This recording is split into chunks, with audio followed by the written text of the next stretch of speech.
So I'm currently behind the wheel of the 2023 Toyota Sequoia, and I wanted to take a moment to showcase how you can change out the battery in your key fob should it go bad. So first off, grab your key fob, locate the back. You're gonna have this little slider with an arrow pointing away. So you're going to slide that, and it's going to, and then also pull up on the point where your key fob connects to a keychain. And what that's going to do is reveal a manual key. So hold on to that manual key because it's kind of a tool on its own.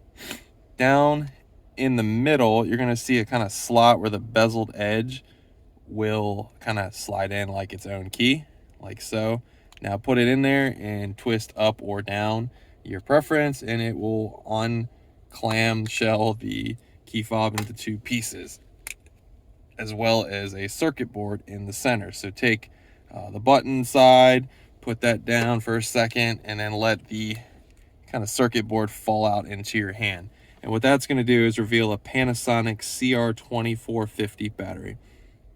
Now I'll put a link in the description should you want to purchase a battery from the cheapest way you can on Amazon, so you can collect a few of them while you do it, so you don't have to buy them one at a time.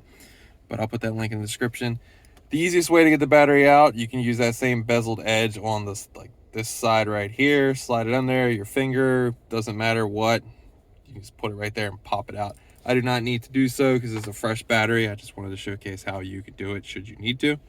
So let's pretend I put that battery in, swapped it out, basically do the reverse. Put your little circuit board back in, grab your button side, clamshell everything back together. I like to give a nice warning to not hit the red button while you're clamming it all back together.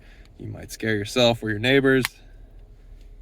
And don't forget to put the manual key back in its slot, and you are good to go. You will not have to code the key to your car or anything like that. The key will remember it's to your car. You just simply swapped out the battery. Hope you like this quick video showcasing how to switch out the battery in your Toyota Sequoia key fob. Thanks for watching.